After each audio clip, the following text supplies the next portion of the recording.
साहेब, तुम्ही आज देशाचे पंतप्रधान नरेंद्र मोदी यांची राष्ट्रवादीचे अध्यक्ष शरद पवार यांच्यासोबत भेट घेतली. मोदी साहेब तुमच्याशी काय बोलले, काय चर्चा झाली? किती मिनिटं चर्चा झाली? एक 5 मिनटं चर्चा झाली. मोदी साहेबांनी विचारलं शेती कशी करता काय. पवार साहेब तर माझ्या शेतात येऊन गेलेले आहेत. त्यांच्या माध्यमातून आम्ही मोदी साहेबांना डाळिंब दिले. ते म्हणजे शेतकरी, मी पण एक शेतकरीच आहे, मला पण आवड आहे. साहेबांना तर खूपच आवड आहे त्याच्या पलीकडचे पवार साहेबांना. नाही, पण महत्त्वाचं म्हणजे आपण कुठल्या जातीचे डाळिंब होते? भगवा जातीचे डाळिंब होते. भगवा जातीचे हां, डाळिंब. हां. प्रश्न विचारतो पूर्ण तुला. हां. कुठल्या जातीचे डाळिंब होते? त्यानंतर शरद पवारांशी तुमचा कसा संपर्क आला आणि शरद पवारांनी कसं तुम्हाला तिथे PM कडे घेऊन गेले? हां. शरद पवार साहेब माझ्या शेतामध्ये येऊन गेलेले आहेत किंवा शेतीविषयी माझी सारखी चर्चा पवार साहेबांची राहते. फक्त शेतीविषयीच चर्चा राहते. नंतर आम्हाला सर्वसामान्य कुटुंबातला शेतकरी दिल्लीला बोलवलं, सर्वसामान्य कुटुंबातला शेतकरी. आणि नंतर तिथं आम्हाला पंतप्रधान मोदी साहेबांना, उपराष्ट्रपती साहेबांना डाळिंब दिले. आपल्या शेतातले डाळिंब जे आहेत हां. आपल्या देशाचे पंतप्रधान खातात किंवा त्यांच्यापर्यंत पोहोचतात. हां. एक शेतकरी म्हणून काय भावना आहे? खुशी तर एवढी मोठी म्हणजे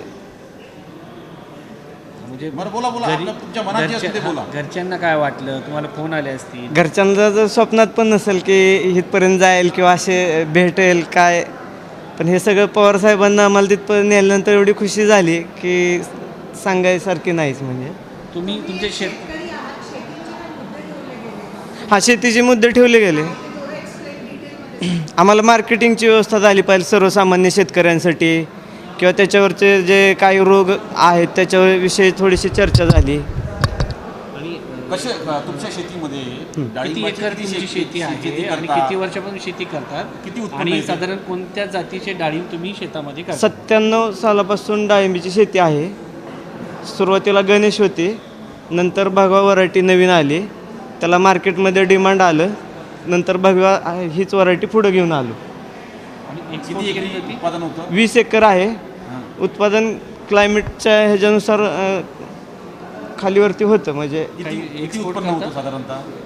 120 ते 170 टनापर्यंत जातं 20 एकरामध्ये. त्याचं बाजार मूल्य किती असतं? बाजारमूल्य बाजारभावाप्रमाणे कमी जास्त पण राहते. ह्यावेळेस मला 118 रुपयाने रेट भेटला. म्हणजे किती झाले साधारणतः? 120 टन गेलं ह्यावेळेस.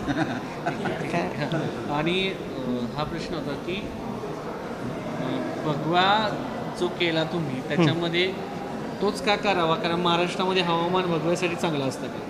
नाही, वातावरण तर महाराष्ट्रातलंच सगळ्यात चांगलं आहे. म्हणजे राजस्थान, गुजरात, कर्नाटक इथं पण शेती होती, पण महाराष्ट्रातल्या डाळिंबाला वातावरण पोषक आहे. एक्सपोर्ट किपिंग क्वालिटी काय म्हणतो, जास्त दिवस टिकतं ते डाळिंब. इतर निर्यात करता आपण? हा, निर्यात पण करतो. यावर्षी किती निर्यात केली आपण? 80-90 टन गेलं. ठीक, थँक्यू. तुम्ही बोला थोडं. नाही थोडं तुम्ही बोला, तुमचं नाव नाही, सांगा. ठीक आहे, आम्हाला. ठीक विचारतो एक थोडं लावा आपण. नाही नको, असू द्या, ठीक आहे सर. एक मिनिट. पवार साहेबांना जातं. ठीक. तुम्ही दोघे घरात एकाच घरात उभा राहा. उभं राहा. नाही. काय हरकत नाही, काय हरकत नाही. हो, विजन घेऊन घ्या. तुमच्याशी बोलत राहा. कसे आले ते तुम्ही इकडं? प्लेनच आलो. स्वप्नील दंडीले. कधी ठरली? काल आलो. मुळगाव कुठलं तुमचं? फलटण, सातारा जिल्हा फलटण. हा, फलटण. फलटण काय ना? काय? ठरलं कसं होतं काय? साहेबांना भेटायसाठी आम्ही आलो होतो. म्हणजे बोलवलंच होतं. साहेबांनी, शरद पवार साहेबांनी तुम्हाला बोलवलं होतं? हां. दिल्लीत या म्हणून सांगितलं त्यांनी. पंतप्रधानांना भेटणार वगैरे असं काही? नाही काय. त्यांनी असं म्हटलं दिल्लीत या म्हणून तुम्ही. हां, या दिल्लीत म्हटलं होते. आम्ही त्यांना वारंवार डाळिंब वगैरे द्यायला जातो. त्यांचंच मार्गदर्शन राहतं डाळिंबात.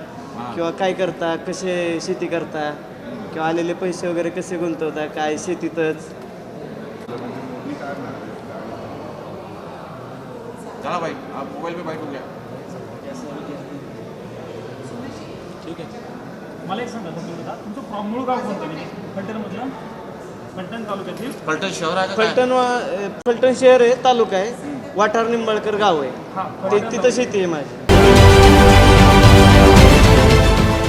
देश विदेशातील प्रत्येक घडामोडींचे लाईव्ह अपडेट मिळवण्यासाठी आता साम टीव्हीच्या सर्व सोशल मीडिया प्लॅटफॉर्मला लाईक, फॉलो आणि सबस्क्राईब करा.